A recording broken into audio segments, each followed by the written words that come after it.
JD Vance drops some absolute truth bombs when it comes to the Epstein files on the Joe Rogan Experience, and everyone is in an uproar. You have the people who believe that Donald Trump is a virtuous, transparent president who prosecuted Jeffrey Epstein when no one else would, has been redeemed. He's been exonerated. And then you have those who, no matter what they say, no matter what Trump did, no matter what the facts say, they're going to continue to push this idea that Donald Trump is in the Epstein files. That's why he doesn't want to release the Epstein files. Even though the people who are giving you the Epstein files, they've had the Epstein files for over a decade. Never did they mention Donald Trump's name at all. Never did they say Donald Trump did this, did that, or did this other thing. But what they did do was realize how stupid the people who support them are and say, hey, pretty much if we plant a seed in their mind with no evidence whatsoever, they're going to believe whatever we say because they already are trained like dogs to totally dismiss facts and evidence and rational thinking in an effort to justify why they keep voting against their own interests. So we understand that. Now, there's a couple things that Vance talked about in this interview that I believe kind of fly in the face of the idiots. But there are also things that he said that I believe actually revealed that many of the things that the conspiracy theorists said were right. And for me, when you admit that the conspiracy theorists were right, I absolutely love that. One of the things that the conspiracy theorists said that was supported by Joe Rogan is that Spencer Pratt was cheated out of the Los Angeles mayoral race. Now, the same Democrats who say there's a conspiracy, Donald Trump was in the Epstein files, and they're trying to cover it up, they'll then turn around and say that they'll then dismiss the conspiracy that Spencer Pratt was cheated out of the Los Angeles mayoral race. One conspiracy, if it goes along with their narrative, they support it. Another conspiracy, if it goes against the narrative that they want to support, they'll dismiss it. So Joe Rogan's going to admit that. JD Vance is going to talk about how the Trump administration really fumbled the release of the Epstein files and how they could have did better with that. But I want to get right into the content. I want to get into this video because I'm sure people are going to be divided on this, and that's what's up. But what I seek to do is I seek to bring some type of closure to the situation by using common sense. And if you stick with me here for the duration of this stream, you're going to get all of that. My job today is to give you some release from the Epstein files, some closure on it, so it won't be like a monkey on your back for the rest of your life, because we all know you ain't going to do nothing anyway. So ain't no point in stressing yourself out. So let's get right into this. I'm using this for fair use. There will be commentary on this. Joe Rogan, don't flag me. You guys know Joe Rogan always says he doesn't flag people and he doesn't believe channels should be shut down. But for some reason, you use his videos, you get flagged and shut down. So Joe needs to be a little transparent when it comes to his sentiments about, flagging people's channels. But I want to welcome you guys all in. It's beautiful having you here. This is Defying Brandon. I'm Brandon Tucker. Welcome back to this channel. Welcome back to accountability. This just has to be the way. You see me, I'm doing this morning show. So I'm getting back used to waking up early. I'm on the West Coast. Actually, I've been up, but I haven't been doing shows this early for a while. But I got my tea with my agave nectar. And so I think we're going to be able to get through this one. So let's get straight into this, starting from the very first, admission by Senior JD Vance. And I think this is the best aspect ratio. Okay. We in there. The Joe Rogan Experience. I've heard this argument is this idea that Donald Trump, was sort of, I've even heard people say he was blackmailed into this by the Israelis. That's not true, dude. It's just not true. I've seen the decision making up close. Again, whether you agree or disagree with our negotiation, or whether you agree or disagree with the decision to launch the campaign Epic Fury to begin with, the idea that Donald Trump is being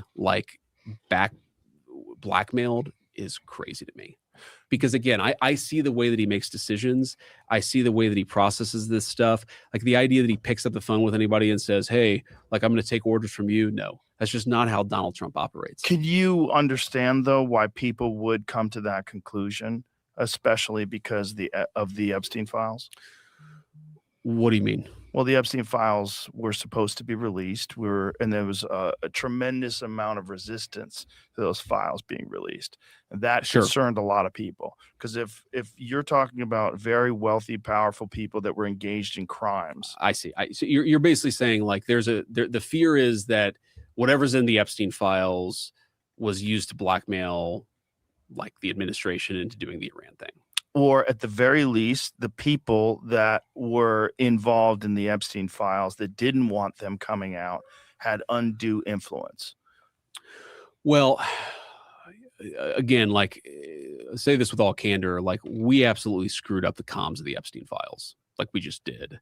But do I think the reason we screwed up the comms is because we were trying to hide something? No. I think now here's my thing. This is why I don't like Joe Rogan, and this is why I don't watch his show. Because the guy asks questions that, in my opinion, are very, very ignorant. And I understand that a lot of people in his audience are ignorant, and a lot of people in the world in general are ignorant. But guys, just do the math.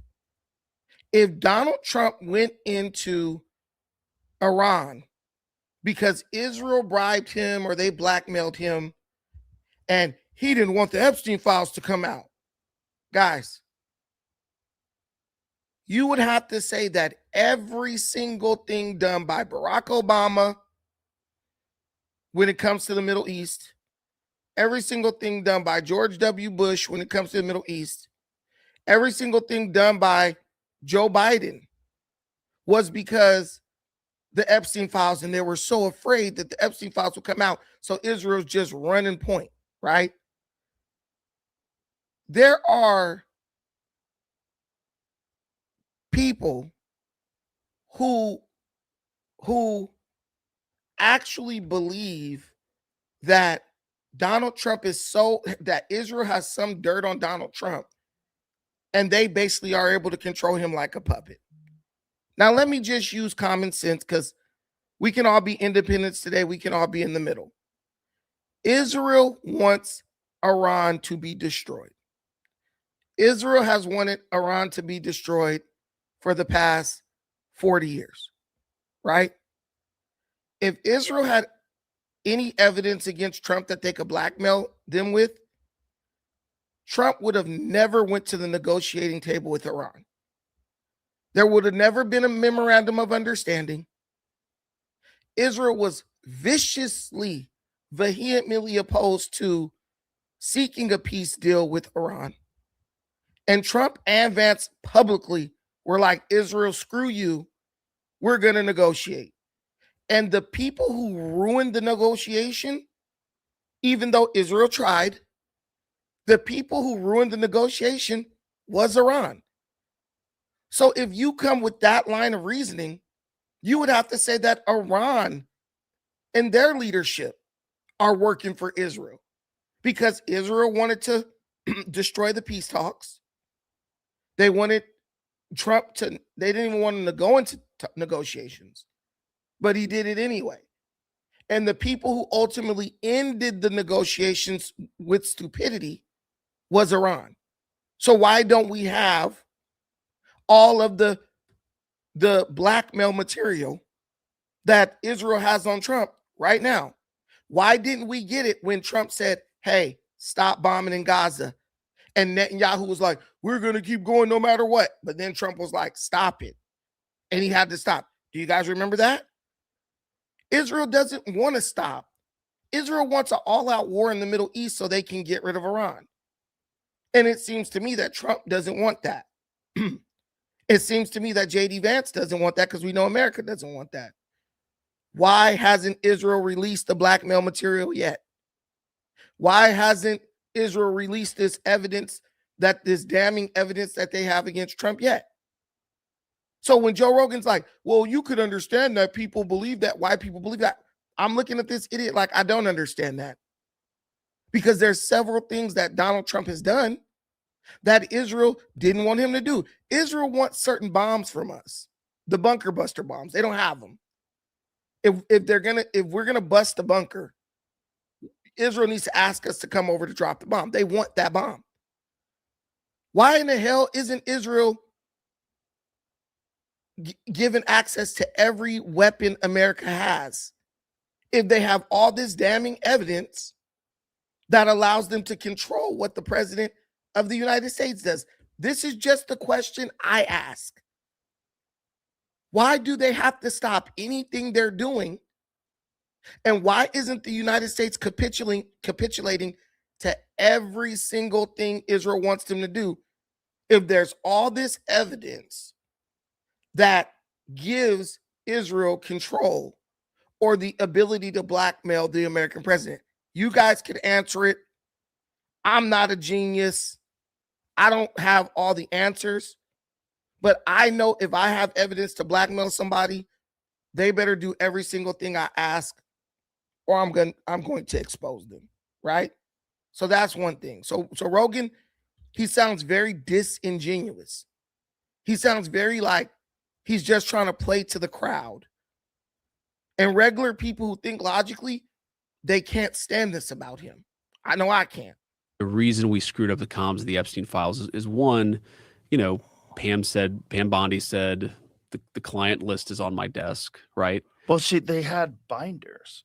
They were standing in front. But those binders were largely documents that had already been released, right? So let me try to what was the purpose of that performative display of the Epstein files? And she was saying there's tens of thousands of hours of film. I don't know what the purpose of it was, but I know that the effect of it was to make people mistrust the entire effort. And what I think was happening, look, I know Pam, I like Pam. I don't think there was anything malicious going on. I think Pam was trying to respond to the political moment. I think she overstated what we had and what we didn't have. And I think that she, got roasted for it publicly by a lot of people, including me. Like, you and I have talked about this a lot. I'm like one of the OG Epstein conspiracy theorists. I've probably gone down every single rabbit hole we could go down, most of them today. Look, the original sin of the... Okay, I want to pause it there because he's going to talk about Kessler and all this. My whole thing with this situation, especially with the blackmail situation, because that's what all the blackmail is what has, you have to believe the blackmail part. Because if you don't believe the blackmail part, the whole idea of Trump being in the Epstein files and all that, it just falls apart. Guys, Barack Obama had the Epstein files. Like, let's just go back to the common sense reasoning. Barack Obama had the Epstein files. 2006.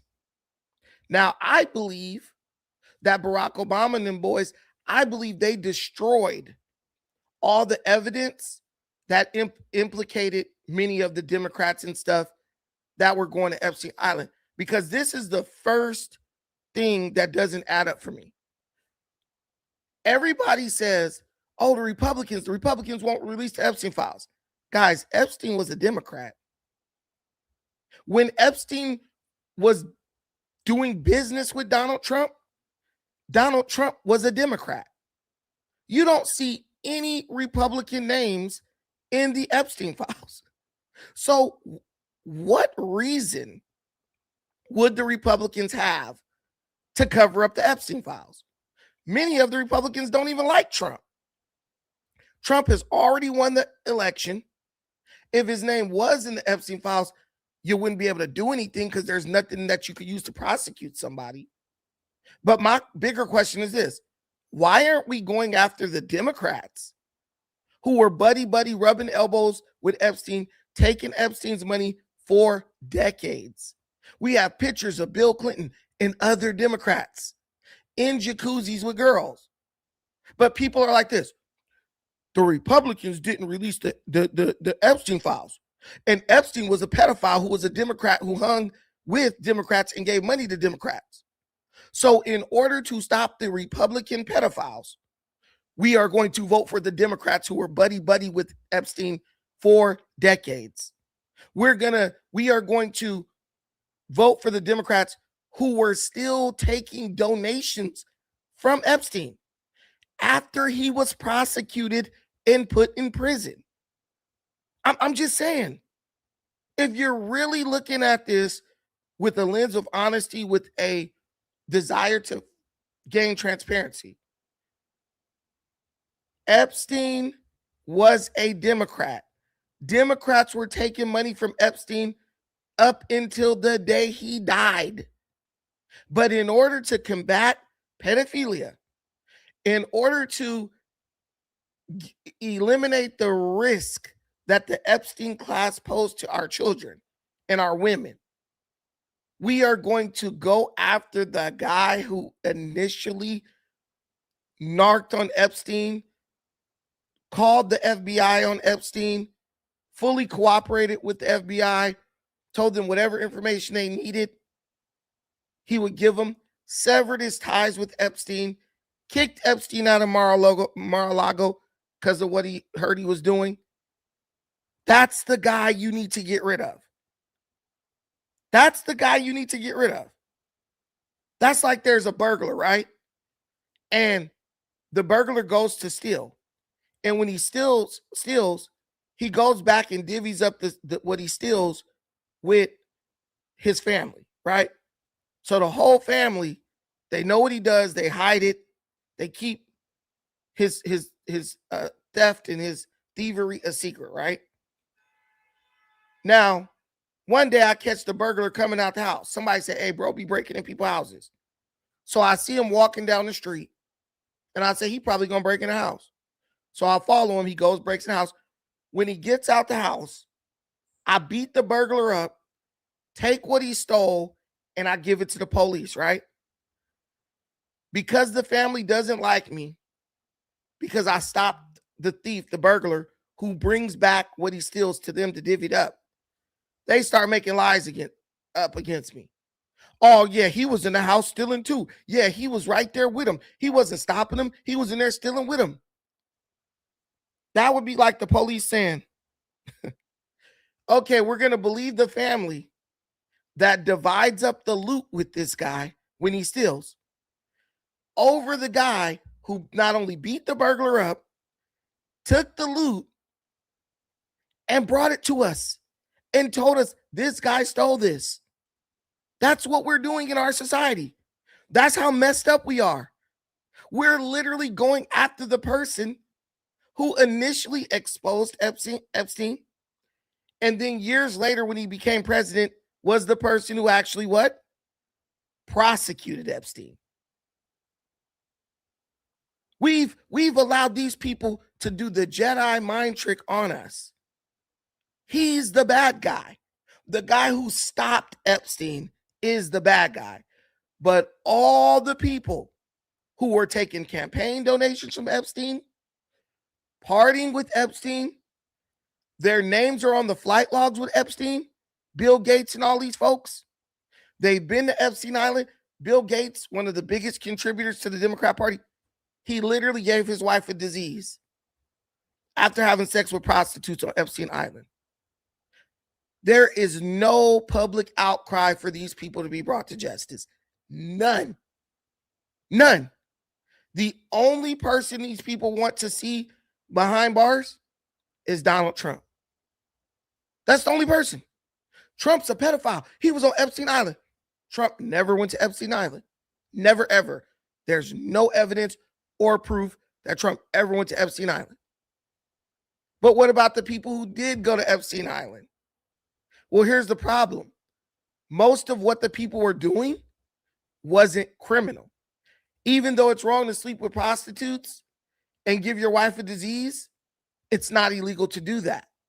On top of that, they opened up these public lines where people could call and tell the things they knew about the Epstein files. I believe the Democrat Party did that on purpose under Obama, because they knew that if they allowed the public to just call in with all these crazy stories, they knew it would make it harder to determine what was true, what was false, what was fact, and what was fiction. Now, here are the three things I'm going to stand on before I go forward with this. Why I'm cool with it. I'm cool with Trump on this. Every single victim said Trump didn't do anything wrong. They never even met him, except one. She worked at Mar-a-Lago, and Jeffrey Epstein lured her to go work at Epstein Island. She knew Trump. She said, I met him once. When I met him, he was a nice guy. That's it. She's dead.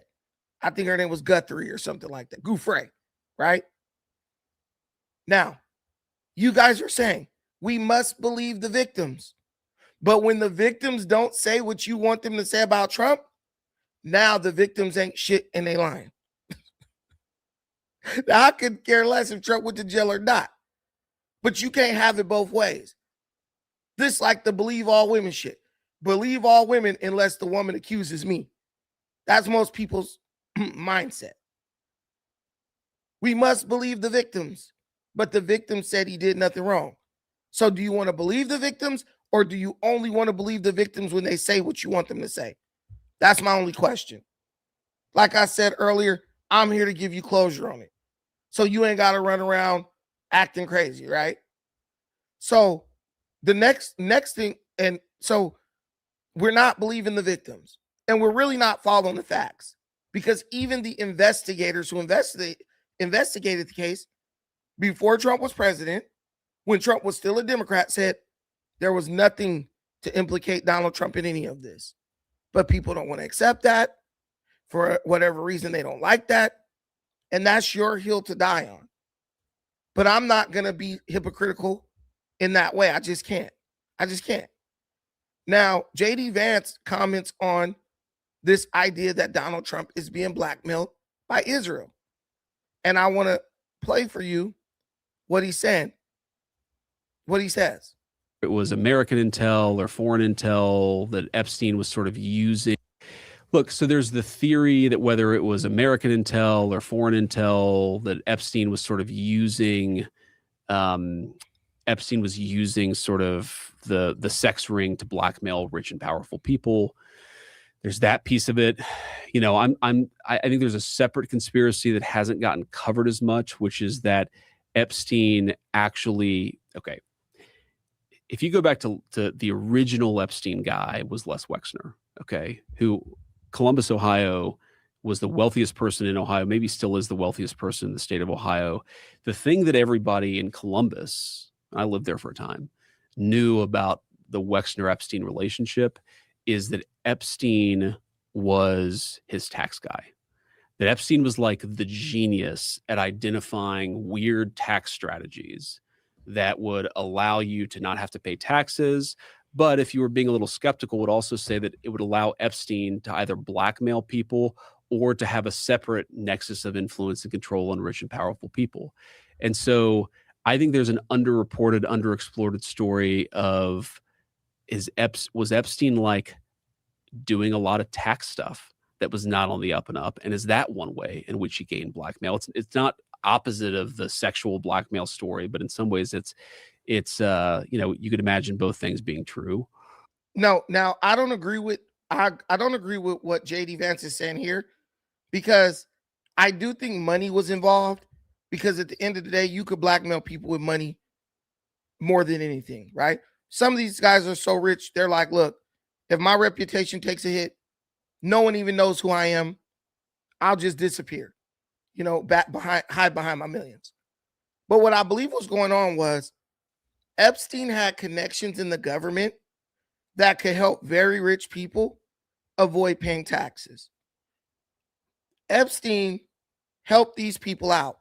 So he knew what kind of money they were making, and he knew what kind of money they were hiding, and he knew what kind of money they didn't pay taxes on, right? So I do believe Epstein could have used this as blackmail, but I don't believe it was like he's this genius who just knows the tax code so well that he knows how to help you weasel out of paying billions of dollars in taxes. No, I believe Epstein just could make a phone call. Hey, Bill. Yeah, you remember we was in the jacuzzi with those girls? You remember what happened that night? Yeah, I got a homie. He's gonna give me $5 million. And we need you to make sure that the IRS doesn't audit this dude. We need to make sure that the IRS stays off this guy's back. And Bill's like, of course, Jeffrey. I know you didn't see me giving somebody a snow blow and probably got it on film. So I'm happy to help you out with the IRS. Because if you don't believe the president and all these other higher ups got influence over the Internal Revenue Service, you're just a fool. But I understand the angle JD's going off of, but I also feel like is kind of JD trying to redirect the attention away from the pedophilia aspect of it, from the sexual perversion aspect of it, right? And I think it's him doing a lot of damage control over the fact that, no one's been arrested, even though we do have names in the Epstein files, even though we do have Democrats, because there's no Republicans. Why aren't you arresting anyone? But JD knows what I know. The Epstein files are totally incredible. They're uncredible. You can't prove anything that's in them because the evidence that would have proved this stuff probably most likely was destroyed years back under the Obama administration, because Obama himself is in the Epstein files and Obama himself took AIPAC money. See, but with the Democrat Party and their voters, they don't care if it's their side. We learned that with Graham Plattner. They're telling you, whatever you do, if you do it, it's a problem. If one of our guys do it, it's not a big deal. I want to address a comment. And guys, in the future, help me out. If you have a big comment to make, attach it to a super chat. I will see it and I will bring it up and I will talk about it. But just let's do that to help each other out, because I do want to address your comments. But somebody said the problem for me is right here. XX Maria. Hi, Maria. For me, it was him saying the files are a Democrat hoax before he released 300 million files. Maria, what I would say to you is I was also calling the files a hoax because that's exactly what they are. The Democrats already knew that there was nothing in those files that was going to be used to prosecute anyone. You could say, this is in the files, that's in the files. You could say Brandon Tucker was on Epstein Island. Okay, I was on Epstein Island. Yeah, they was over there eating kids. Okay, and right next to that part, there's a picture from a movie called Thanksgiving where people were eating kids in that movie. And they're saying, here's a picture of these politicians, right? These shady, mysterious figures eating children, right? Eating children on Epstein Island. Well, here's the problem. You made a claim and then you took a picture from a movie and said that this picture is proof of the claim you're making. Your claim is discredited, especially if all those things are included in a file that you are giving to me saying this is evidence that wrongdoing has been committed. I don't know if any of you guys have ever been to court or been on trial, but things like that discredit a story. It discredits a testimony because we don't know what's true and we don't know what is false. Did you say what you said based on you seeing this picture? Because we found out that this picture is not what you said it was. And the reason I know that was happening is because I had a friend, my friend Jakari. Man, they was on Epstein Island eating kids. And it's in the Epstein files. There's pictures. I said, bro, this is crazy. I said, bro, you got to send it to me because I'm going to cover it tonight. I'm blowing the whole thing open. I'm exposing everything. I said that. Bro sent me the picture. Me, as I do my research. I reverse image search the picture. Google said this is from a movie 2000 something called Halloween. A movie about a family that ate human beings, and they would tie the person up like a turkey with the little things that you put on the edge of the turkey, and they would eat them. I said, bro, you know this is a scene from a movie, right? He said, no, it's not. This is from Epstein Island. I screenshot the movie scene, got the link and sent it to him. He never responded. And this is what will be the case with most of the claims that are being made, because the people aren't looking at the files for proof and evidence of wrongdoing. They're looking in the files for confirmation. That's what they're looking for. I want to find evidence that what I believe is true. But if I find evidence that, to the contrary, I'm going to totally disregard and dismiss that evidence because it does me no good. Now, I want you to understand, Maria, my girl, I want you to understand what the definition of the word hoax is in the context in which Trump used the word hoax. So Trump called the Epstein files a hoax. If you look at the definition of hoax, a hoax is, number one definition, an act intended to deceive or trick. Something that has been established or accepted by fraudulent means. So if you look at what Donald Trump said in the definition, hoax, the Epstein files were in fact a hoax because the Democrat Party only brought up the Epstein files in an effort to deceive you and to trick you into voting for them.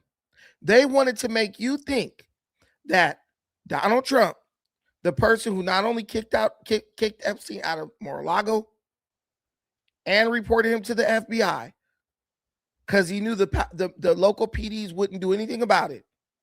The person who, when he became president, prosecuted Jeffrey Epstein, put Jeffrey Epstein in jail, where he later on committed suicide. They wanted to deceive you and make you believe that that person was the number one culprit when it came to wrongdoing on Epstein Island and whatever was going on with the children or whatnot. So the guy who blew this all wide open, because Trump is the person who exposed Epstein in the very beginning. So the same guy who exposed Epstein was on the island doing stuff with Epstein. And Epstein never said, you was doing stuff too. When the journalist, Wolf, there was a journalist, his last name's Wolf. He was with Epstein when Epstein was in jail. He was literally trying to get information from Epstein that would implicate Donald Trump in wrongdoing on Epstein Island. Epstein said, the problem is the guy never did anything. Epstein said, the problem is the guy never, there was an incident with some massages. And the guy's like, well, everyone's getting a massage, there had to be something happening if you got a massage. Epstein looked the guy in the face and said, the problem is he never got a massage. So what I'm telling you is they attempted to deceive you, and many of us were deceived, unfortunately.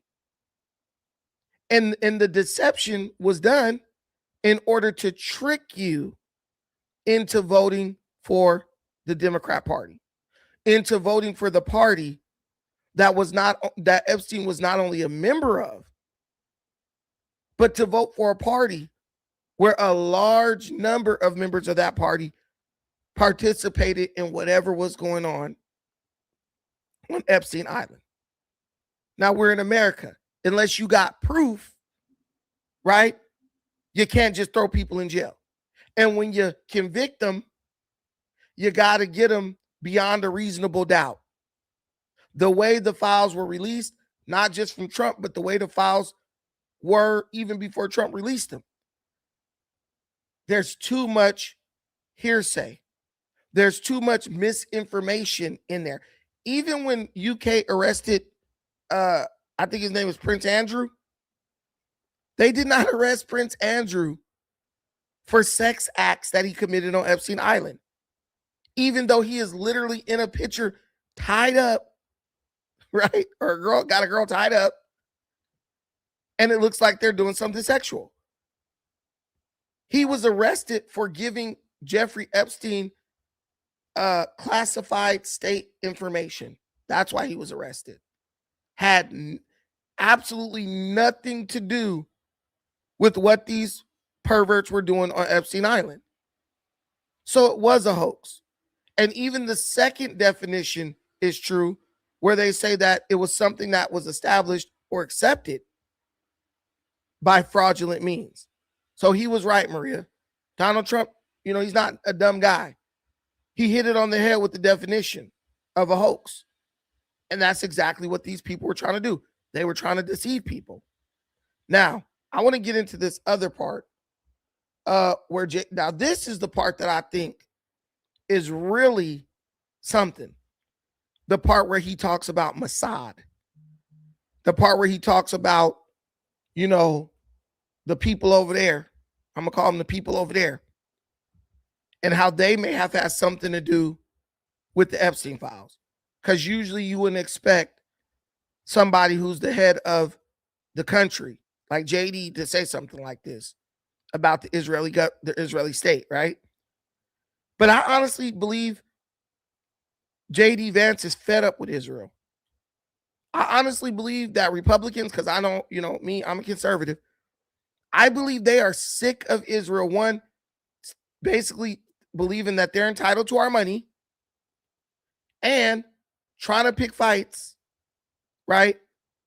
They want our help. They want us to be an ally, but they don't want to follow our orders. They want to do what they want to do. And if you get the help of the big dog is in charge. And they don't want to accept that. But under the Trump administration, they don't have to, but they're going to. Or all assistance will be pulled away from them. And I love the way JD wouldn't take no lip off them, and he wouldn't tolerate no disrespect from them. What was the purpose? I don't know the answer to that question. I mean, I have theories. There's of course well, most people think he was Mossad. Yeah, Mossad or CIA or some other deep state, whether in America or Israel or another country, or both. Look, he clearly had connections to the highest levels of American intelligence. He clearly had connections to the highest levels of Israeli intelligence. In fact, one of the interesting things the Epstein saga reveals about, and I try to make this point, is one of the reasons why I'm always careful, and I say there are some elements within the Israeli government who don't like our peace process, because there are a lot of elements within the Israeli government that actually do like our peace process. They recognize that this indefinite campaign is not good for them either. And the Epstein thing is interesting because as much as I know, Prime Minister Netanyahu, not a particularly popular person in the United States of America right now, Epstein seemed to be connected to the elements of the Israeli deep state that were left of center. Like, I've always found that fascinating.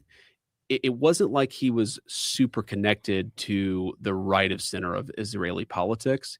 America, he was connected across the board. Like, he had Republican friends, he had Democratic friends, he had much deeper connections. So my question is this: if JD is trying to hide something from you, he can't be trusted, why is he telling you this? Now, people who do research, we already know this, right? We already know this. But why is JD telling you this? He don't have to tell you this. They've already won the election. The way it's looking, they're probably going to win the midterms. JD is going to be nominated next election. Why does he have to tell you this? Why does he have to tell you this? He could just say, you know what? The Democrats are total hypocrites.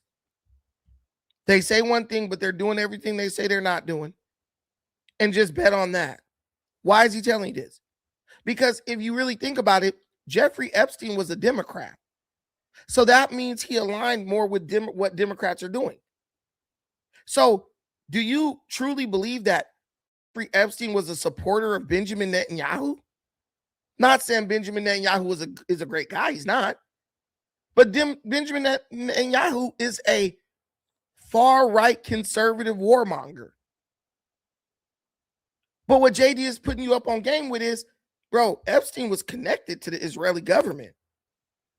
He was connected to Mossad.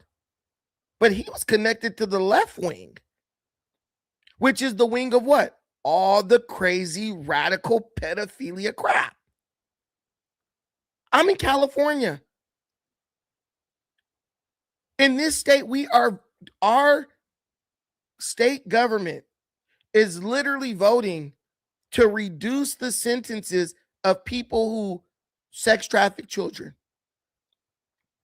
Our state government voted to reduce the punishment on people who purchased minors for sex acts. Our state government across the board is all Democrat. Jeffrey Epstein, he's a pedophile. He's a Democrat. Jeffrey Epstein's connected to Israel in the deep state. Yes, the left wing side of the deep state in Israel, of the Israeli deep state, that if they were in America would be what? Democrat. Now, I'm not telling you who to vote for, but I'm trying to help you understand that if you're going to level a criticism, there's a certain direction that criticism should be aimed. Now, do I believe there's Republicans doing freaky stuff and doing stuff they shouldn't be doing? Of course, I believe that's happening. Of course, I believe that's happening.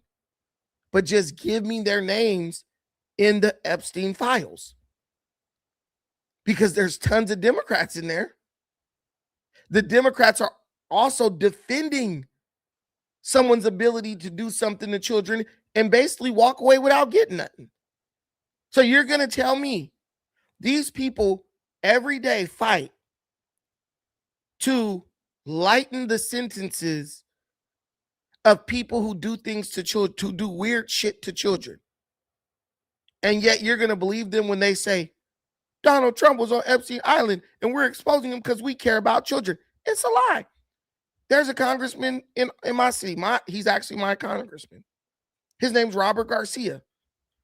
He literally won his election off of, we're going to bring Trump to justice. We're going to bring Trump to justice for the Epstein files.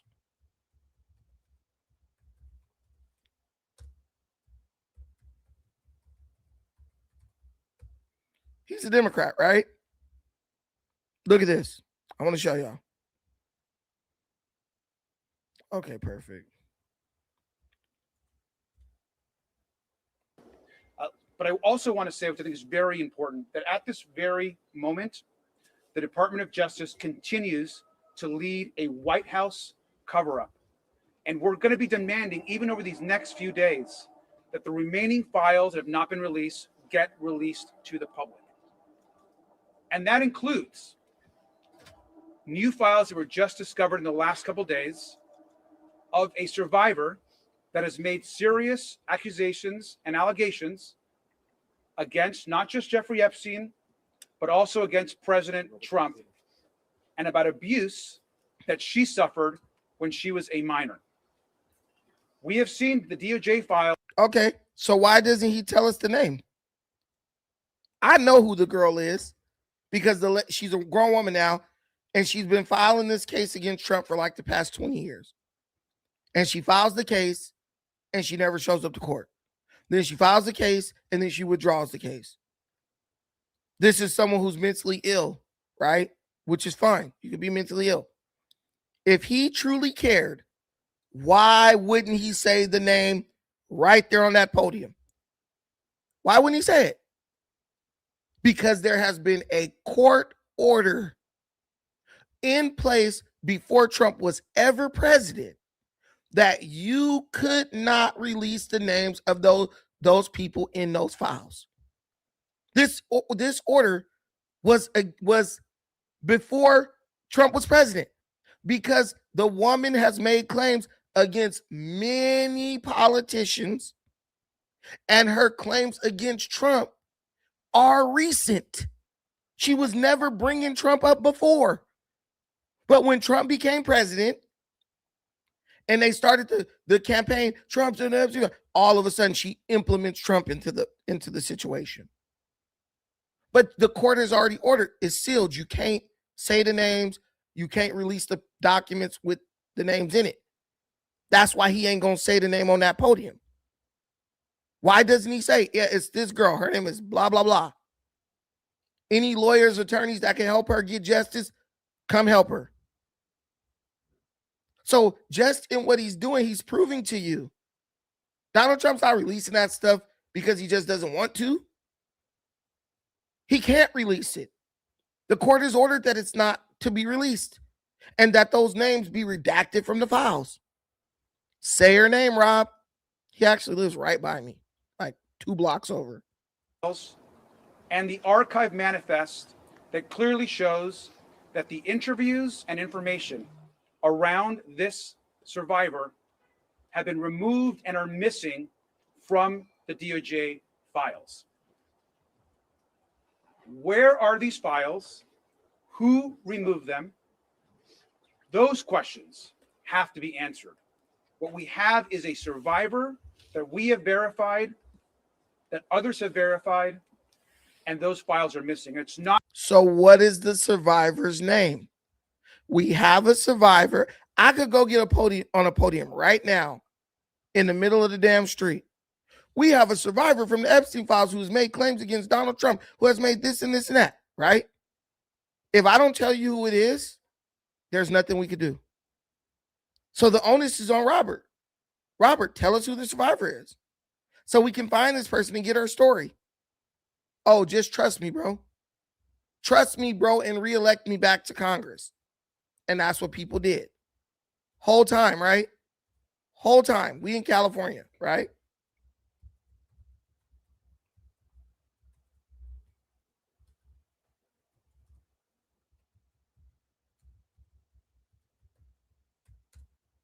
Hold on.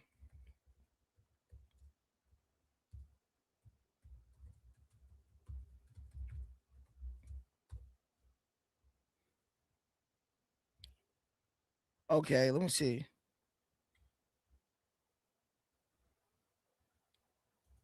Okay, so he cares about this anonymous lady, right? We have this survivor who made a claim against Donald Trump, and we need to, I don't even know what he wants to do. Like, I don't even know what he wants anyone to do, because it's already court ordered that these files, these parts of the files, the names and all that can't be released, right? So it's on that lady. She's a grown woman. File the case. File the case. Nobody's stopping you. They'll welcome you. Meanwhile, in Robert's state, which is my state, this just happened too.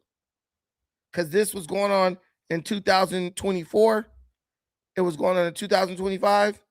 And they just now passed this bill in 2026 because the California public went crazy on them. For 2 years, the Democrats in California, where Robert is the congressman, the place where Robert is the congressman, California state Democrats reject a bill to make purchasing a child for sex a felony.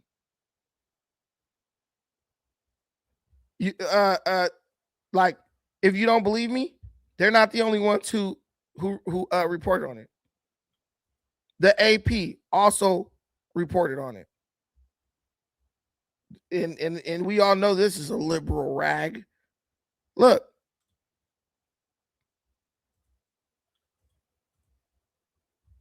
He cares so much about children.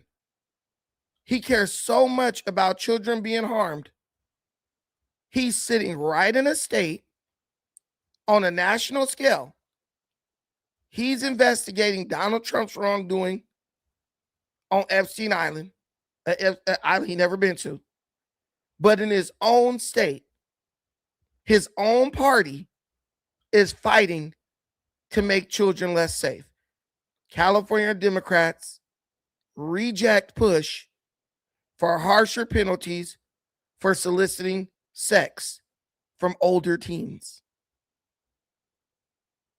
And by older, they mean 14 and 15. They said, no, we don't want to make that a felony. So some guy tries to push up on a young kid. Hey, I'll give you some money if you do this, that, and the third. They don't want that to be a felony.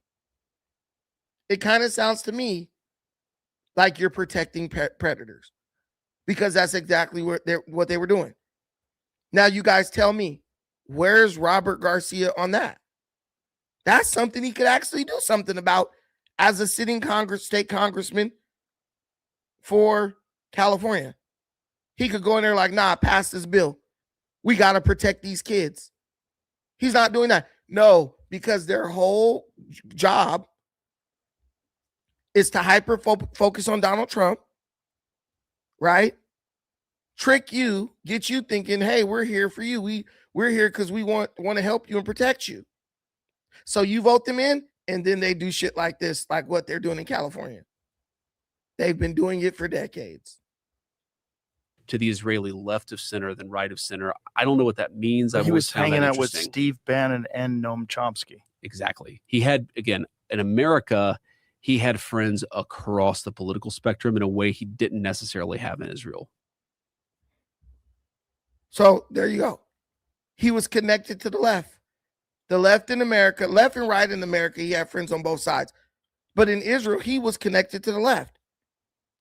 So he had nothing to do with Benjamin Netanyahu. So this idea that Benjamin Netanyahu has this information on Trump, why would Epstein give that information to Benjamin Netanyahu? That doesn't make any sense. And a better question would be, how could someone like Benjamin Netanyahu stay in power if the left wing of the Israeli government had damning evidence against American politicians to where they could blackmail them for whatever they needed? Wouldn't those people have America literally interfere in the elections of their country and help them take power? It makes sense to me. It makes sense to me, but they never did that. Benjamin Netanyahu has been prime minister for 40 years. Yeah, he's been prime minister way too long. He needs to be gone. But that's on the people of Israel. That's on the people of Israel. They got to get rid of bro. But they run their country the way they want to. But yeah, I don't think anybody, Vladimir Putin has been president of Russia for God knows how long. Way too long. But guess what? That's the way those people run their country. We can't tell them how to run their country. They can't tell us how to run our country. Sucks, but that's just the way it is. That's just the way it is. Joking about what? Guys, what are you guys talking about? Rate Putin? I rate Putin? Putin sucks too. Benjamin Netanyahu is a cut rate bum, and Putin is a cut rate bum. You guys, man, come on. These guys are not real. They're not real impressive leaders. Congo Bongo, you could click the link. Am I joking about what? And guys, my biggest thing is for the people who are watching this, I'm just telling you, don't get sucked into this stupidity. If these people get their way, they'll have you voting yourself down the river over some stuff that they don't even care enough about to actually do anything about. That's what I'm saying. That's what I'm saying. Because it's just stupid. It's just stupid. It's the biggest waste of time on earth.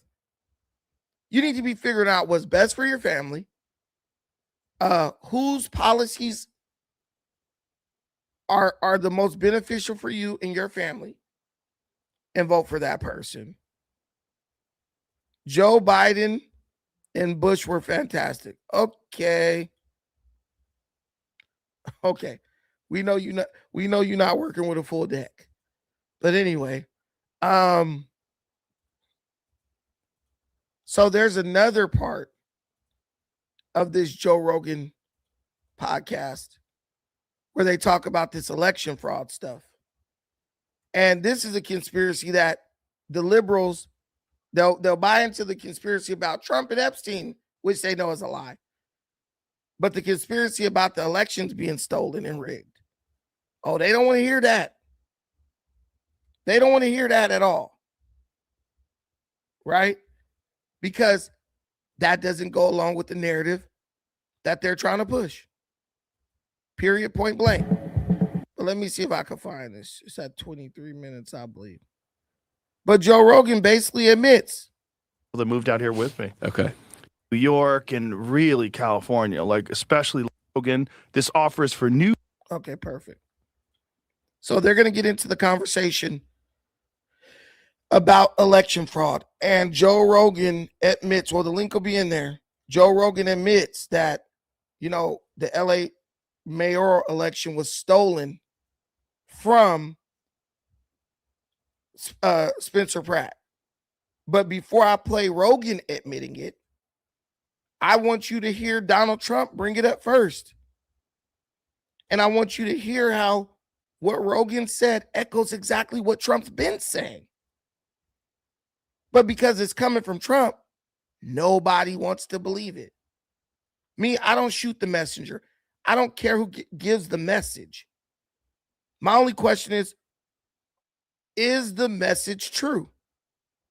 Is this what's really going on? Because if you don't listen to the message because of who it's coming from, you never have a chance to fix the problem. And that's what the left wing of our government is banking on.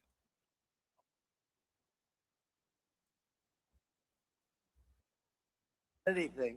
We're going to make it very easy. But the mail-in ballots, you see what happens in California. The vote still isn't counted. Can you believe it? It's like, 6 weeks? The vote still isn't counted.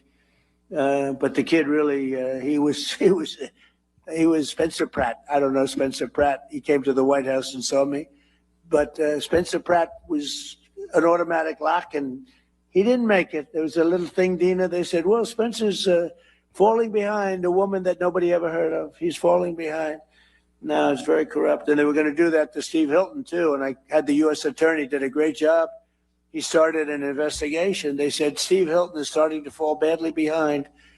And I said, that doesn't mean falling behind. That means cheating is going on. This is 2 weeks after the election. So I got the U.S. attorney involved. And like 20 minutes after they made that statement, they said, Steve Hilton just made the runoff. These are crooked people. These are crooked people. The whole thing is terrible. Guys, let me tell you this. The guy who's running against Steve Hilton for governor of California, Javier Becerra, the guy didn't even have 1% voter support 3 weeks before the election. Eric Swalwell dropped out of the election, but he dropped out too late to get removed from the ballot.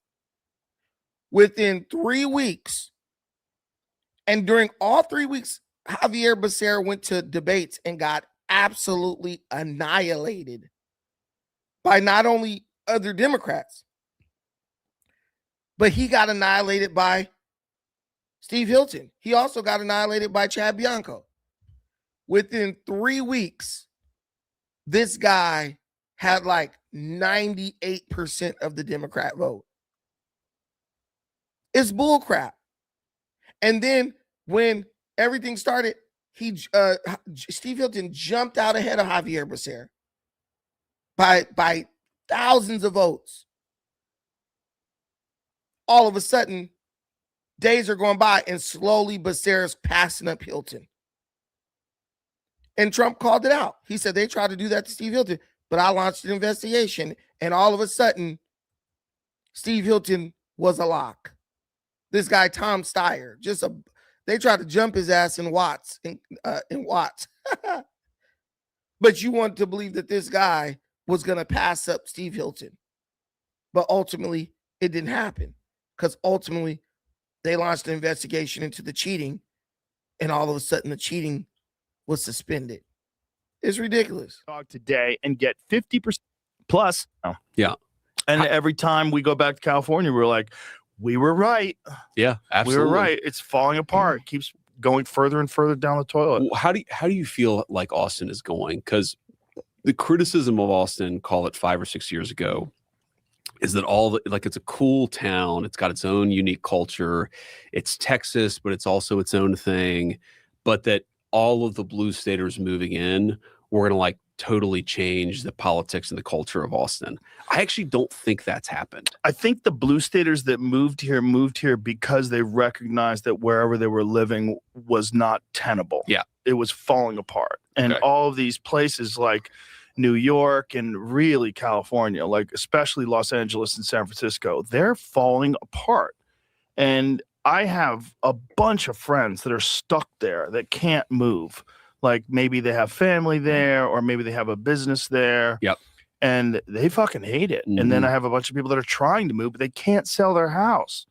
Like it's nuts there, man. Yeah, I don't think people, first of all, you get gaslit by Gavin Newsom. I mean, he's just gaslighting everybody about how well, you know, the GDP was like the 5th largest country in the world. That's what California is. It's like, dude, hey, bro, it was like that before you were the governor. Yeah, exactly. Also, how much does a U-Haul cost if you're leaving California? And Right. how much does it cost if you're going to California? Because that's the real measure of whether a state's doing well. Yeah, the state has more people moving out than moving in. And that has never happened before. Correct. California's, when I moved there in 1994 until I left, it was always every year traffic got worse. Every year more people moved there. Every year. And I loved it. I loved it. I loved it from the time I moved there. I was like, this place is great. It's warm all the time. The weather's fantastic. California is the best state in the union. I live in California as far as atmosphere and like just livability. Affordability as far as like just lifestyle. Affordability is the worst state in the union. And Joe Rogan is 100% right. I live in California, right? Now, you got to have some hustle to live in California. But when you got people who are millionaires who are like, it's totally unaffordable, it's ruined. This guy used to be a heavy Democrat. You know that there's a problem. And he's 100% right about Gavin Newsom and his gaslighting, trying to convince you that you don't see what you see. But the mainstream media is not going to tell you the biggest problem. In California, you have a large population of Hispanic people. Now, I have no issue with Hispanic people. Hispanic people are people. People are people. But Hispanic people sympathize with illegal immigrants because many of them are the children of illegal immigrants. And many more of them are family members of illegal immigrants. And illegal immigration hurts the productivity and prosperity of a country. So it damn sure hurts the prosperity and productivity of a state.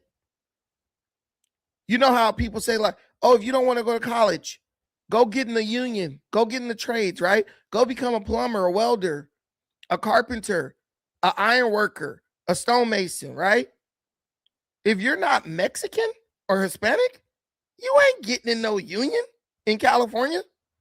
And if you manage to somehow slip into the union, you ain't going to get no work. And guess who can also join the union? Illegal immigrants. And I'm not knocking Hispanic people. It's their culture to stick together. They do it for La Raza, the people, the race, right?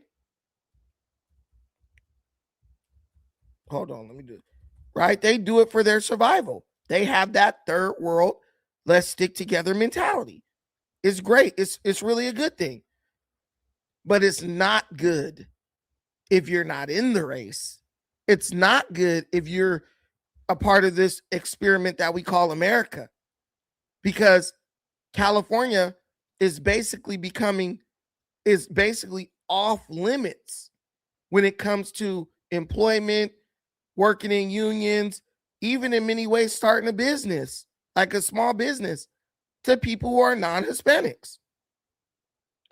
I'm just telling you the truth. because they have the power based on democracy, because they have the numbers, right? So if you go to say, hey, I want to join the union, I'm not a college guy, right? I just want to make some good money, and I want to join the union, land cement, or laying out putting up drywall, or I want to join the union for truck drivers or for the port. You're not getting in. You're not getting in, because not only do you have to compete with the Hispanic people who are legal citizens, you also have to compete with the illegal ones. Look right here. Yes, undocumented immigrants can join and participate in labor unions in California.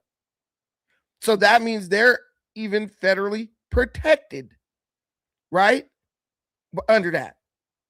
And this is why people have an issue, and this is why people want deportation. Hey, what's up, dude? Give me 1 second. Give me 1 second. Let me finish this real quick. 1 second. So these people have basically taken over California through democratic process. And so when you have someone like Javier Becerra, who will be the first Hispanic governor in 100 years of California, he can raise taxes and do all that, because they don't look at taxes and everything like that the same way as normal Americans. Because in California, there is a Hispanic-run black market where most things are done outside the regulation of, the taxing authority, the IRS. They're selling stuff for cash. You go to the alley, they don't even have the machines to scan a card. It's all cash. So they're not paying taxes on none of that. So why would they care if your taxes get raised when they don't pay taxes? Go to a burrito stand. Everybody been to a burrito stand. What is the burrito stand? Cash only. Cash only. They're using the food stamp cards they get for their kids to buy the supplies for the burrito stand. They sell the burritos $12, $13 a burrito. Cash only. They're turning food stamps into cash. Tax-free. And then they go take that cash and buy homes, all cash. Fix them up, live in them, or flip them for cash to the next guy. So there's an underground economy in California. That's why when they say, who will vote to raise taxes? Who will vote? People who aren't paying taxes, or the people who support the people who aren't paying taxes. Yes, I have a job, but that's the front. I own 15 burrito stands all over LA, and each one of them bitches bringing in $3,000 a night, and I ain't paying no taxes. And my kids all get food stamps because my wife is undocumented, and so she's not bringing in income. So she goes in the county office, put zero, but really she working at the burrito stand collecting a check, or she's getting paid off of me, right? They're just running it's fraud. It's fraud. That's what's going on here. Major fraud, massive fraud, and it's being protected by the politicians in exchange for the votes of the people who are the supporters and sympathizers of illegal immigrant, primarily Hispanic people. It's a gang of them here. And I'm not saying this is an attack on them, but people need to understand why it's so important to deport these illegal immigrants, because they figured out a way to use illegal immigration to take over entire states, to rob you of your voting, of your vote in your own state. And they're doing it. I'm telling you, they're doing it. But anyway, what's up, Congo Bogo? Hello? You get me? Yeah, what's up? What were you saying I'm dumb about? No, I ain't say you were dumb, bro. I ain't say you were dumb, but I was just saying that you're taking all this stuff like it's like really happening. Like it's like you're like JD Vance on Joe Rogan, like he just pulling the front and the cover for Donald Trump. You know what I mean? It's like, hold on, I don't know what you mean. So you're saying I take all this stuff like it's really happening. What what is not happening? Oh, okay. He's running a cover for Donald Trump right now, right? Okay. As in, like, they know what they pulling off right now. They pulling all these stunts in Iran. They got them, they money laundering, they got them insider trading, and you act like it's MAGA 100, like they ain't doing. Okay, so tell me what. Let's start with the first. You know what they doing? Come on, man. Let's start with the first. Let's start with the first one. Iran. What are they doing in Iran? That's wrong. Why are you concerned about Iran? Like, you know, that's Israel's deal. Because Iran is trying to build a Israel campaign. You know about this. Don't act like you don't. Because Iran is trying to gain a nuclear weapon. That's why they're in Iran. Why is that your concern? You know about that's an Israel concern. So you would be okay with Iran getting a nuclear weapon? No, I'm not okay with nobody. Okay, so let me ask you a question. When America attacks Israel, Iran, what is the first thing Iran does to retaliate against America when they're attacked? What's the first thing that Iran does? Yes, once they get hit by America. I don't know. You tell me. What do they do? They start bombing American bases in the region, right? Okay. What? And they also bomb friendly Muslim countries that they were cool with. They also bomb them too, right? Okay. Okay. So what we know is Iran is the number one. Hold on real quick. What I got to do with it? I'm explaining to you. Iran is the number one state sponsor of terrorism, meaning they pay terrorist groups to do terrorist attacks on other countries, right? They do this with Hamas. They do this with Hezbollah and many other terrorist groups. Now, if Iran gets a nuclear weapon and they're funding these terrorist groups, say they give a terrorist group a nuke and the terrorist group launches the nuke and they take out Spain, right? Or something, right? Right. If they have a nuclear weapon, how do we go in and deal with them if they're giving nukes to terrorist groups and the terrorist groups are blowing up whole countries, basically, and they're being supplied directly by Iran? How do we deal with Iran if they get a nuke and say, hey, if you come in here, we're going to nuke every country around us? Okay, everything you're saying is hypotheticals. No, it's not. Wait. We have proof that. Wait, hold on, Brandon. What's really happening? Bro. Hold on. I'm telling you what's really happening right now. Listen, you said that what I said is hypothetical, but here's the proof. When we bomb Iran, they do not attack American ships.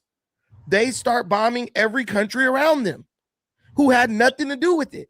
So we know that Iran, if you attack them, they will attack innocent countries around them. When they left the peace talks and they went to go bury their dead leader, did they launch missiles at American warships? No, they launched missiles at civilian vessels from countries that had nothing to do with the war between them and America. Countries that said, we not in it, we out of it. We're not dealing with this. Right. Iran has proven that in order to hurt America, they are willing to hurt innocent people.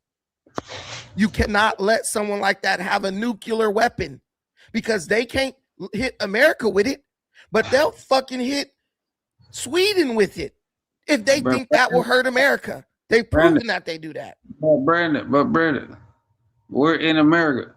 No, Iran is no threat to you at all. Did you listen to anything I just said? I did, but this is the point I'm making. So even though Iran is no threat to us, they've proven that they will hurt. Not 1 cent, bro. Not $1. 1 cent, $1. Nothing. They've proven that they will hurt innocent people. Where? I just explained to you what they're doing, what they've been doing. What they've done in America. I've just told you. They've done nothing in America. No, we're not. No. Bro, you're not. Nah, do you smoke weed? Do you smoke weed? Do you smoke weed? Because you sound like my cousin right now. And he smokes weed. And it's hard for him to connect points.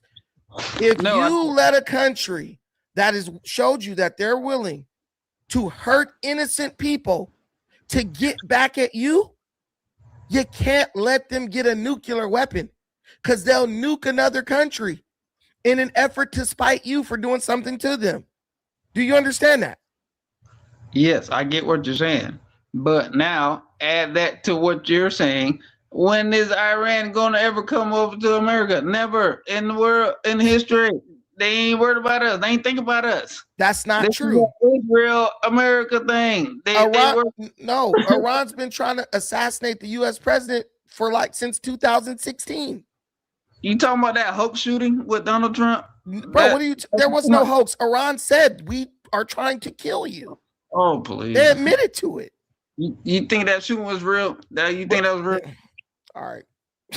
No, I'm not trying to come up and start It ain't just the shooting. Listen, man, the Butler shooting was not connected to Iran, but Iran they got a guy and they told him, hey, he's an Iranian. He was living in America. They told him, you need to assassinate the president of the United States. So he was openly trying to recruit people to assassinate Donald Trump, but he got caught by the FBI. And so he's in prison now. And he told everything. So the whole point is, if you just dismiss it, that's not a real argument. Because if they get a nuke and they nuke somebody, you just gonna say, oh, well, and keep it moving. So you don't care about, you're like, as long as it don't happen in America, it's fine. I don't care. But unfortunately, that's not the way the world works. No, that's not the case at all. I'm just saying that you're making it seem like all this is going to come towards that direction. I don't think it's going that way. Do you have proof that it's not going to happen? Can you guarantee that it's not going to happen? You can't guarantee on your side. Yes, somebody's saying that they don't want a nuke. They've admitted they wanted nukes.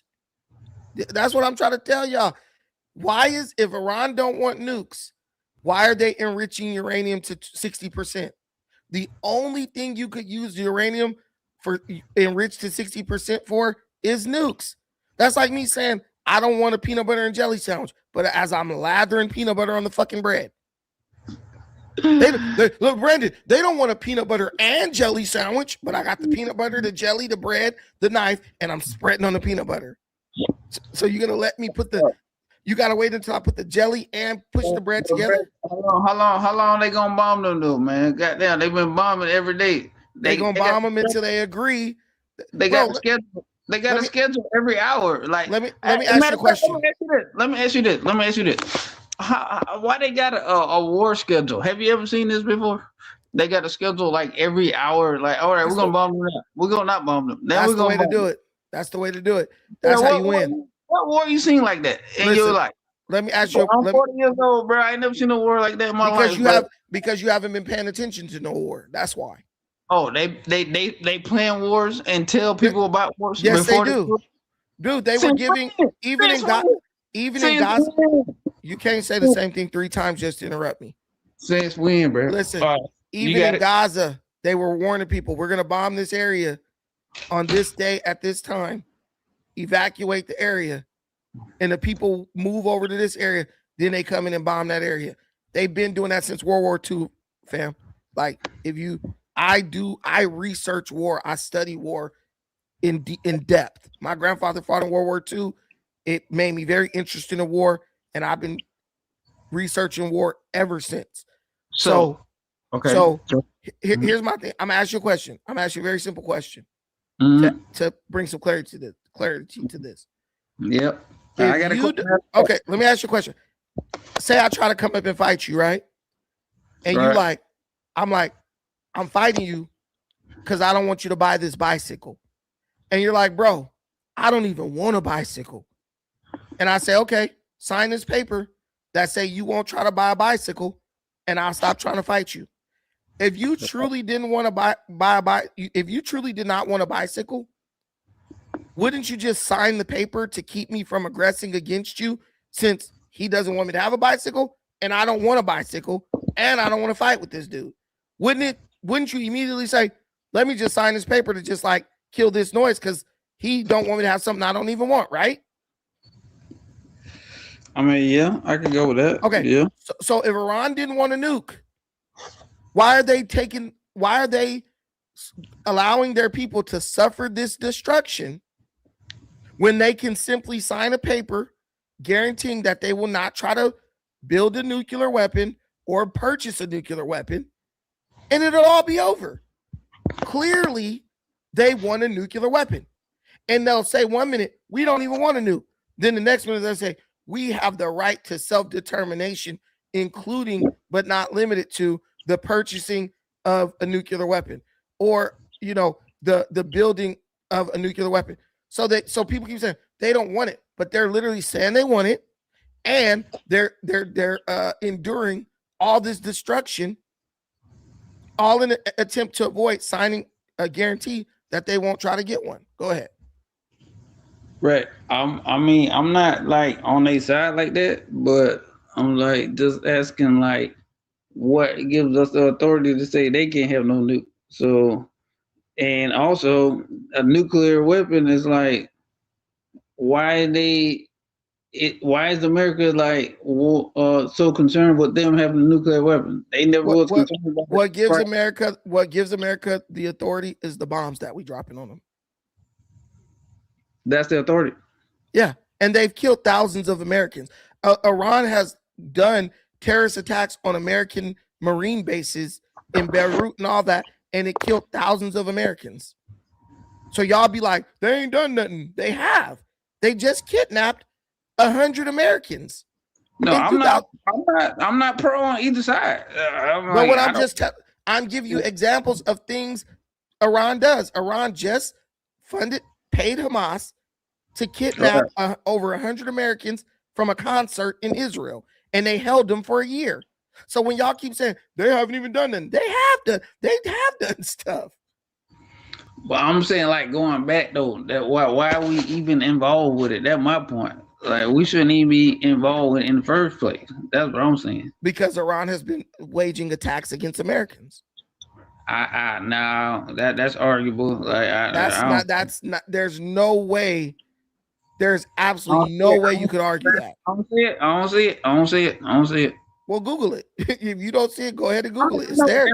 Everybody, America been waging with them. The CIA been over there since the 50s. You can argue. You can actually argue. The CIA been in the CIA was helping Iran in the 50s.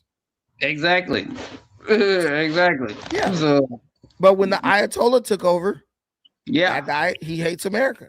So the U.S. government been over there since then. So you can argue. But what was the U.S. government doing? What was the U.S. government doing? Creating a puppet state. What? Creating a Iran was never a puppet state of the U.S. When was it not? CIA. It was never a puppet state of the U.S. When was it not? When was it not? Yeah. Never ever. It never was a puppet state of the U.S. Okay, pull it up right now. Yeah, you want it? Bro, what do you want me to pull up? That Iran has never been under the U.S. Even when Iran was selling oil to the West for pennies on the dollar, they were under the British. The British were the ones active in Iran. More, not even really the United States. I said CIA, not the British. But I'm telling you, the British were more active in Iran than the U.S. I don't know. I'm not disagreeing with that. Yeah. So the U.S. just got man. I'm telling you, these people, they hate America, and that's all well and good. And you can hate America. I don't hate America. No, not you. I'm talking about Iran. I'm talking about Iran. My thing is this: you're just not getting. You're just not getting a nuclear weapon. And if you want to get bombed into oblivion in an effort to get one, America will, they will oblige you.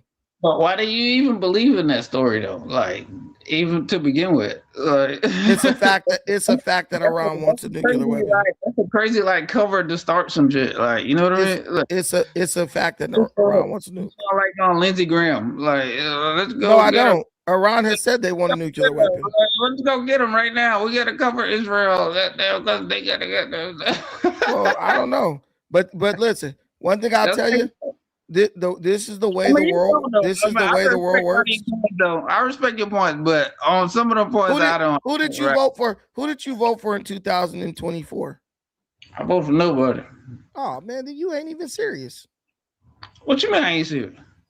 I voted for nobody. Why even question anything? You're not gonna do anything politically to affect change. So why even worry yourself about? Vote against the lesser of two evils. Bro, you have to have something you want in this world. That's terrible. Do you want lower taxes? Yes. So why don't you vote for the candidate who's giving you lower taxes? Okay. I'm asking you. No, I'm not going against what you're saying, but I mean, it's a tough goddamn deal we got right here in America. Yes, it's tough when you don't participate, but you complaining. I mean, it is. What you gonna do? Participate? You keep talking. You keep talking. I gotta take this phone call. You keep talking. Tell my audience something that they don't know. Okay, audience. Voting against the lesser of two evils. What would be your choice?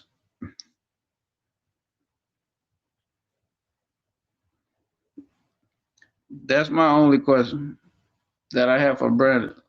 So you got your what was the last election? Biden and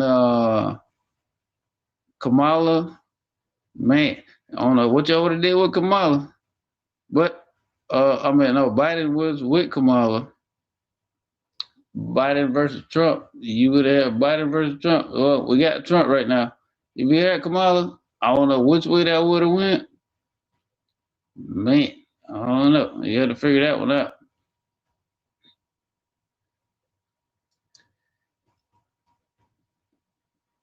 But Democrat versus Republican, that's what they got us on right now. So we got to figure that one out. Like I was telling Brandon, lesser of two evils. That's what we stuck at. But my boy Pan African is though, man. He about to go to Pan African. He about to go to Africa, so he about to be up out of here. Anyway, so we gonna figure that one out.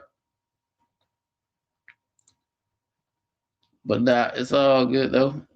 I was just asking him a couple questions. I would like to when he come back on, I want to ask him about the Lindsey Graham and Okay, you want to ask me about what now? I don't support Lindsey Graham. No, I was about what you think about his sister just popping in out of nowhere and without being elected and just you don't do an election for that. You do a nomination. Congress, Senate or Congress, one of them nominates a person. And she has a history in politics. She's actually qualified to be there. Where? Lindsey Graham's sister. She didn't even have a Wikipedia yesterday. It just popped up out of nowhere. Nobody even know who she was. No, that's not true, bro. Come on. That is very true. No, it's not. So some of the people and look her up. She didn't even have a Wikipedia before he died. Like, all of a sudden they just like it was weird. So to educate you, brother, I don't have a Wikipedia. So to educate you real quick, brother, I'll make one for you. What's your name, Brandon? Something? I'll make one for you. You can just make a Wikipedia, by the way. What's up, Brandon? Hold on one second. So this lady her name is Darlene Graham, Lindsey Graham's sister. She has a bachelor's degree in sociology from the College of Charleston. She has a master's degree in rehabilitation counseling. She was the commissioner for the SC Commission for the Blind in 2019. She was elected as the incoming president of the National Council of State Agencies for the Blind. She worked as she was an optician. She also held she worked for the South Carolina Department of Employment and Workforce, and she also served as a South Carolina State Workforce Development Board. So on July 13th, Governor Henry McMaster's appointed her to fill the remainder of her brother's U.S. Senate term, making her the first female U.S. Senator from South Carolina. So basically, the governor of her state is the one who appoints her to go and be this, to replace her brother. So it's up to the governor. So you cool with that? I'm okay. It's fine with me. Unelected person just pop in? No. When someone dies in office. Okay. The governor. Listen, man. Watch out, bro. You're not. Listen. You don't know the way you don't know the way your country works, even though you've been living here for 40 years of your life. Hold on, real quick. Here's the thing. You've been living in America for 40 years and you don't know the way America works. That's the problem. That's the first problem. Okay. When someone dies in office, you do not have an election. The governor appoints a replacement. I know that. And he felt like his sister was a good replacement because she shares his values. Why would you? You don't think that's BS? No, I don't. No, this is a tradition that has been happening for damn near a century. When somebody who passed it, when somebody who hold on, brother. When somebody who passed in office, usually what happens is either the widower, Lindsey Graham's wife, or a close relative, which will be a brother or a sister. That's the tradition that usually happens all the time, because Lindsey Graham, his term is up in January because he's no longer here. So they're going to have a special election for his replacement in the near coming future. And so I guess some of y'all are now really starting to pay attention to politics ever since Donald Trump, but that is the tradition. And if you don't like it, so be it. But it's a well-honored tradition that a lot of people, if you're a civil person, you should respect. That is like, example with you, if you was running an office and you, God forbid, you passed away, your brother or your wife should finish your term in that office. Would you disagree with that, bro? Cool. I don't know. What's your name, bro? Congo Bongo. Congo. I'm muted. Oh, I don't know if I'm unmuted. We can hear you. We can hear you. We can hear you, brother. No. For the sake of that, like for the Senate, I would not. But it's a big deal coming up on what's coming up right here? These elections that's coming up real quick. Midterms. Yeah, that's kind of cutting it close. Why does it matter to you? You don't even vote. Okay, but would you have a problem with it being open? It's gonna be open. He's there. He was gonna be up for re-election in November, bro. It's only a few months. So why would you have an open? Why would you have a listen? Why would you have an election in August to turn around and have another election right in November? It's smarter to just appoint somebody, let them serve the little 2 months, 3 months that's left, and then have the election to replace them. Well, just leave it open. That's what you don't understand the way hold on.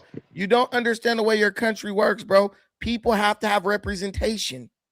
Remember we went to war because of taxation without representation. So what you're saying is just leave those people from that state unrepresented in the Senate for 3 months. You can't do that.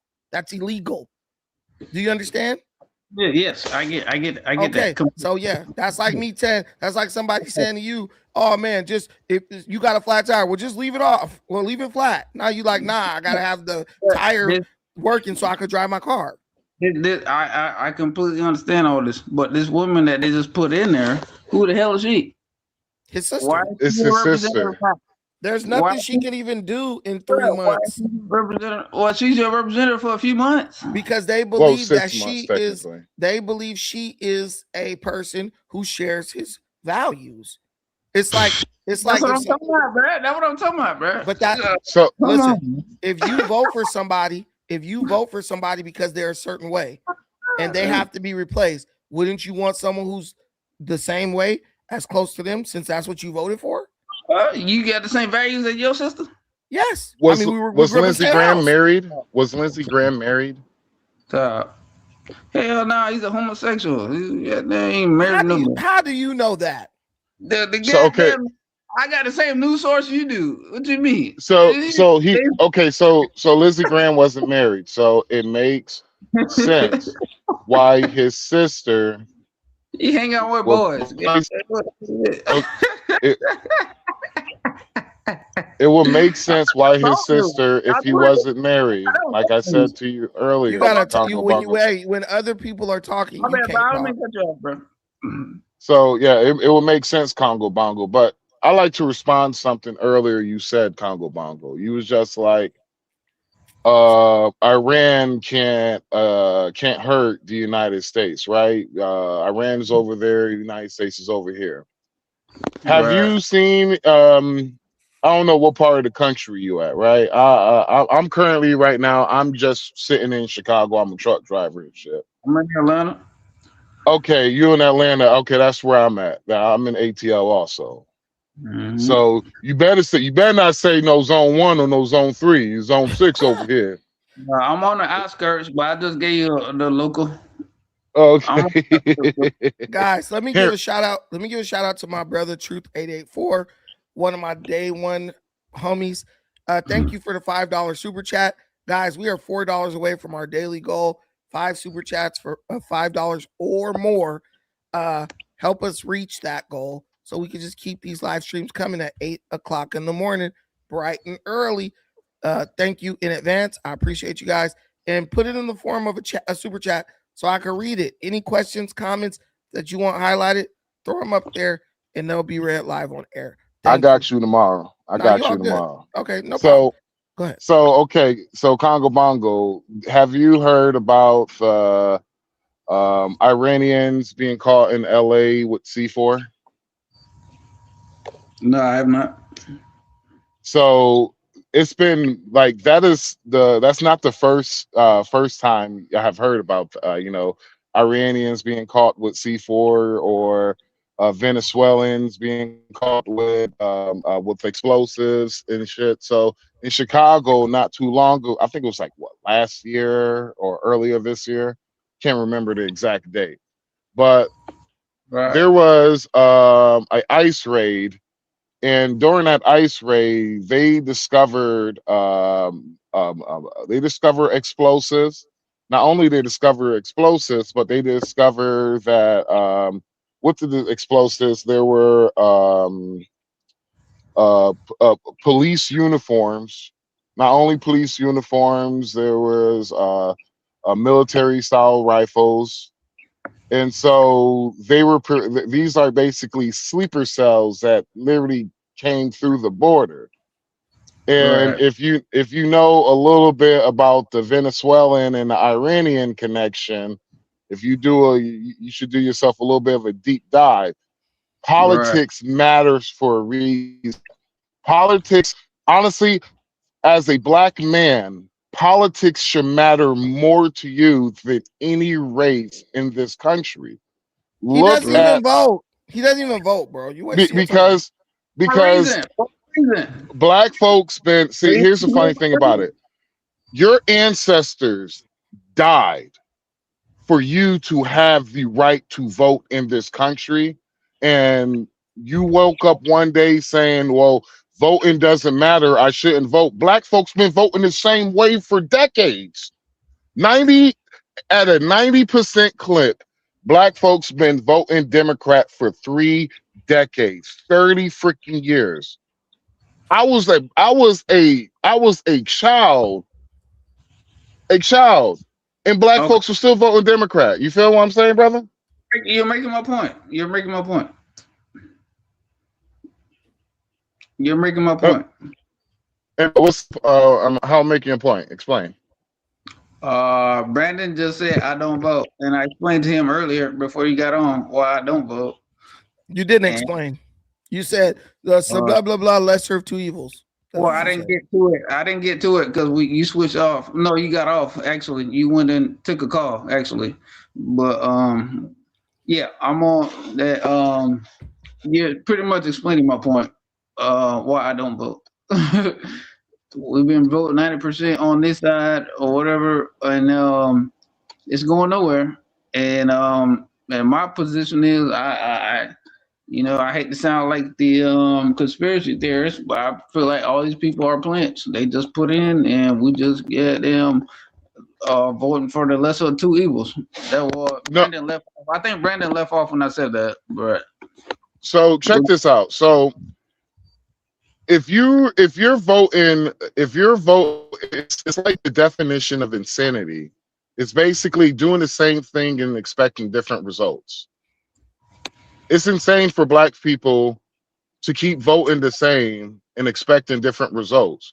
Basically, what it does is it shows that no matter what they do, you're going to vote for them regardless. So why would I cater to you if you're just going to vote for me regardless?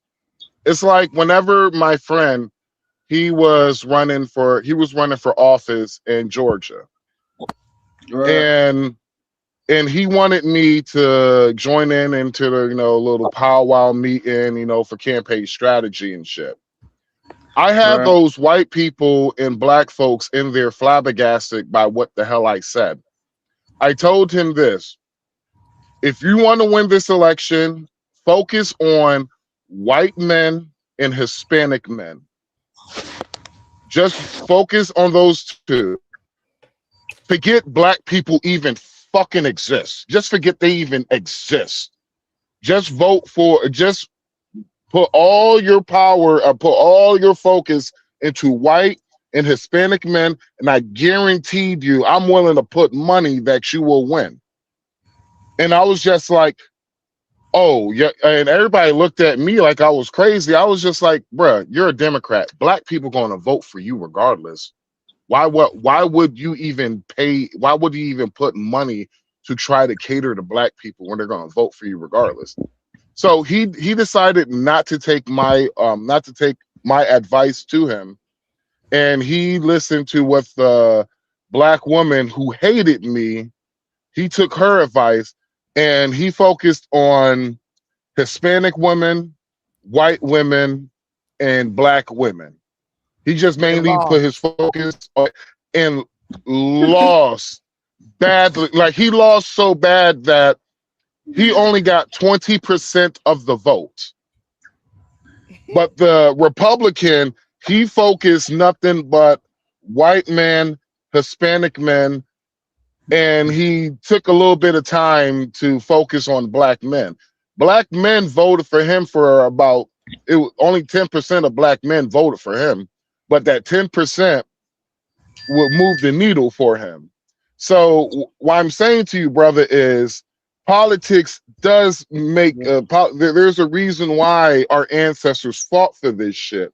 The problem is that we got into this point in current society to where we have voted the same. Now we just feel like, well, politics doesn't matter because nothing has moved the needle.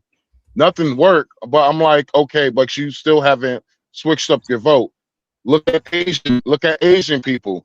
Right after that, you in Georgia, right after that, that white guy went into that Asian massage parlor and unalive all those Asian women. What happened? What happened literally weeks later? Stop Asian. Yup. Stop. And where is the Black hate crime bill? We don't have one. Black people vote. Black people vote for the same party every single election, and then wonder why they're going nowhere politically. They don't have to do anything for you if they know that your vote is guaranteed to come to them. But so Brandon, what did the vote help on that though? Bro, you're 40 years old asking me what does voting help, bro? You're beyond. there's no reason for me to waste energy even talking to you because you are. Do you have children? Yes, I have a Okay. 1 year old daughter. I have a 1 year old. So is the world the same when you was little? Is it the same now as it was when you was little? Like based on what? Based on anything. He's from Atlanta. Answer that question honestly. You know Atlanta has changed. I'm from Florida, but I live in Atlanta. But yeah, even still. So here's the thing. Everything that changed is political, and it was affected by political process. When I was young, we used to go to Atlanta because my family is from Georgia. When I was young, we would drive road trip to Atlanta. They had underground mall and all that. You didn't see no dudes walking around with freaking high heels on and shit, and high heels with a ponytail and a beard. You didn't see that type of stuff when I was younger. They weren't doing that. I moved up here 13 years ago. They weren't doing it. So everything, but what it got to do with politics, though? It has everything to do with politics because those people came in and they controlled the politics of that area, which made that a hub for their lifestyle. See, back in the 90s, you try some shit like that in Atlanta, you probably get arrested. Back in the days, they change laws. They get certain politicians on their side, and next thing you know, oh, we want to have this festival here. You know, the mayor can say we're not having this festival here. We're not having this, that. We're not doing this. Oh, you saying that? So it's the Democratic stronghold. So it's like that now. Everything the Democrats support from California didn't made its way into Atlanta because Democrats, right? So me personally, I would have been voting hard red if I was from Atlanta to keep that mess out of my city. But most blacks in Atlanta are apolitical. Politics don't matter. It don't matter. And guess what? As your population of gays increase, what also increased? Your HIV rate.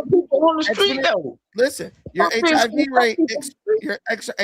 rate exploded in Atlanta to the point where 1 in 4 gay males has HIV in that city.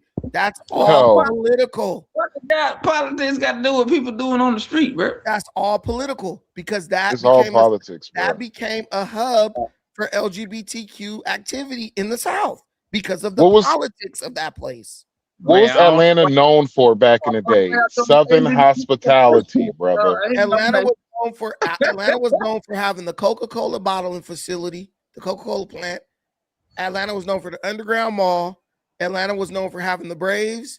Atlanta was known for. I moved from Florida 13 years ago, bro. Y'all going past my time, bro. Well, I'm just telling you, Atlanta used to be known for stuff. Now Atlanta is known for the gay capital of the South. That's it.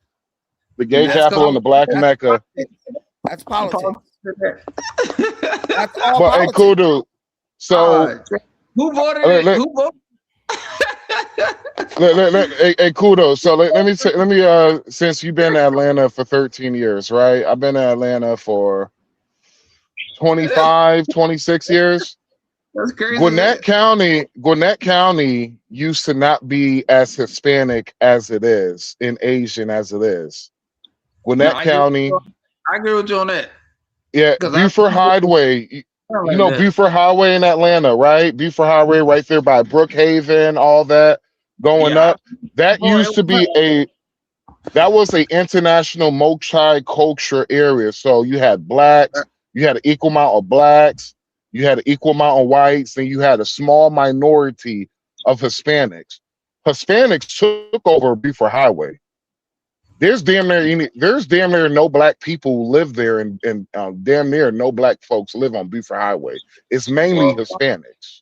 No Cross, down Gwinnett County, No Cross, all that way. Yeah, that all used to be a multicultural of a mix of predominantly black, white, and a small minority Hispanics. When you looked at, or once Atlanta start turning blue. And I'm gonna just be real. Some of you black folks might hate this, but once black folks start becoming in control of Atlanta, you watch how all those Hispanics just moved right in, and damn near that from Beaufort Highway all the way up into Gwinnett County, nothing but little Latin America. And so what has happened, y'all allowed and black folks allowed to be replaced by the Hispanics. Now what's happening is the small group of black folks that are left, they're getting replaced by the Asian community now. And so what you're going to start seeing is black folks are going to start being spread out more back into, they're going to be spread out back into DeKalb County like it's been happening now.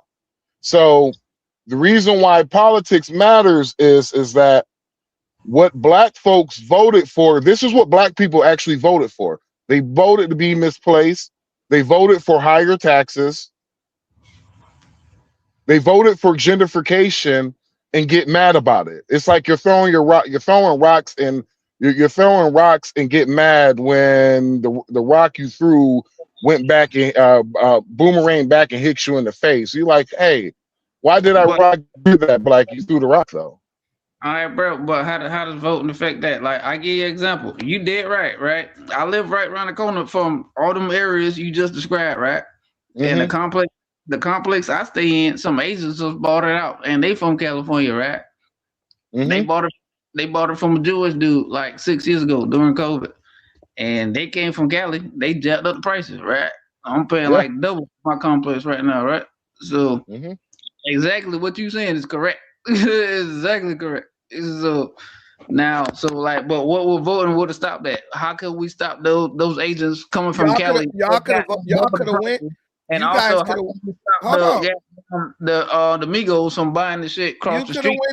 You could have went to your city council. You guys could have made a proposal where any property purchased by out-of-state entity, they cannot jack up the rent over a certain percent over a certain amount of time. These are ordinances that are passed in other places. Too late. Listen, but what I'm trying to tell you is you guys are apolitical. You don't know how the country works, so therefore you don't understand that you can use politics to impact the way things are done in your city. How am I gonna stop this Jewish guy that's about to go to Israel to stop a Asian company from California? You can't stop him to buying a complex and jacking the prices. How can I vote that out? You can't stop him, but what you can stop is their ability to jack up your rent within 1 month of buying the property. You can stop that. It's called rent control. The people do it all the time. Hey, Brandon, you'll hear something so funny. Brandon, here's something so funny. I gotta go with Mom Downey. So, Brandon, everything you said, that is exactly what happened in Atlanta. And you want to know who struck down that bill? It wasn't the Republicans. It was the freaking Democrats. Now, Lance Bottom wants to run. Now, for you saying you got to go with Mondami, I go to New York. Bro, excuse me. Which one was that they struck down? You said they struck down in Georgia. Rent control. When was that? I didn't see that. No. It was. This happened literally probably about 15 years ago, because they were starting to see that there was a mass influx of. This happened like around 15, 20 years ago.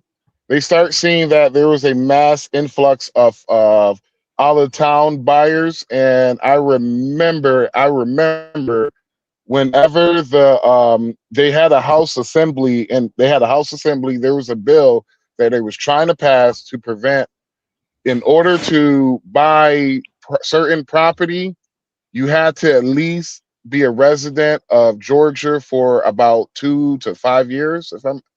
2 to 5 years, don't quote me on that number. All the Republicans voted for it. The Democrats were the only one that struck it down. And because the Democrats have the majority, it did not pass in the state Senate.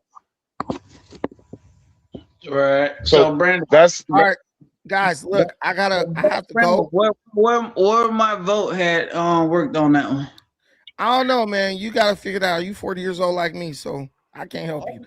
But, you will get them. Hey, thank both of y'all. Thank both of y'all for coming up here. I gotta head out.